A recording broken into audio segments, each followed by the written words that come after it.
इस आदमी को बहुत डर लगा जब उसने देखा कि होटल हर रात थोड़ा छोटा होता जा रहा है। उसने यह देखने के लिए दो दीवारों के बीच एक रस्सी बांधी और सो गया। अगली सुबह जब उसने देखा तो रस्सी ढीली हो चुकी थी। आदमी हैरान हो गया। वह तुरंत रसोई में गया और सबको बताया कि होटल छोटा होता जा रहा है, लेकिन किसी ने उसकी बात पर यकीन नहीं किया बल्कि उसे रसोई से बाहर भगा दिया। आदमी गलती से इस होटल में आ गया था। उसने सोचा था कि अगले दिन चला जाऊंगा, लेकिन जब वह बाहर जाने लगा तो रास्ता ही नहीं मिला। उन्होंने बाकी लोगों से पूछा तो चौंक गए। वे लोग पिछले 10 साल से वहीं रह रहे थे, लेकिन किसी को कोई शिकायत नहीं थी। जब कमरे छोटे हो जाते तो वे लोग बस फर्नीचर निकाल देते। बाकियों को कुछ भी अजीब नहीं लग रहा था। आदमी ने तय किया कि वह होटल की मैनेजर से मिलकर मदद लेगा, लेकिन जब भी वह मैनेजर के पास पहुंचने वाला होता वह कहीं और जा चुकी होती। तब उन्होंने खुद ही बाहर का रास्ता खोजने का फैसला किया। उसने दीवारों पर चौक से निशान बनाने शुरू किए और एक नक्शा तैयार करने की कोशिश की। तभी उसकी नजर वॉलपेपर पर पड़ी। जब उसने उसे धीरे धीरे हटाया तो देखा कि दीवार के पीछे बहुत सारी हिलती डुलती टेंटक्स जैसे जीवों की बाहें। आदमी ने उन्हें हल्के से छुआ तो वे सिकुड़ गई। उसने एक धातु की ट्रे से उन्हें काट डाला। एक जोरदार चीख पूरे होटल में गूंज उठी और पूरा होटल जैसे कांपने लगा। आदमी भागकर अपने कमरे में आ गया तो देखा कि सारे लोग अब अपने कमरों में छुपे हुए हैं।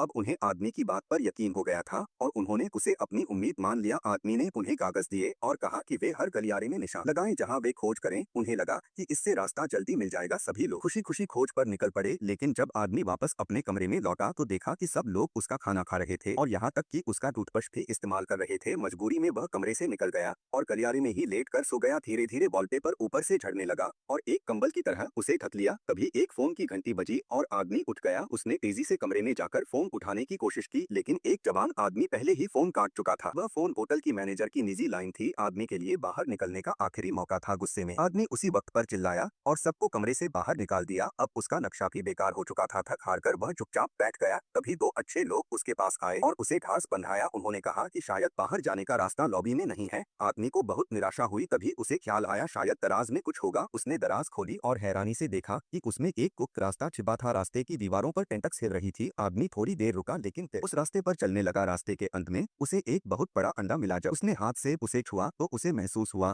कि उसके अंदर का जीव उससे जुड़ाव महसूस कर रहा है। वह भी आजादी चाहता था जैसे यह आदमी। उसने अपनी पूरी ताकत लगाकर उस अंडे को बाहर धकेला। जब उसने आंखें खोली तो पाया कि वह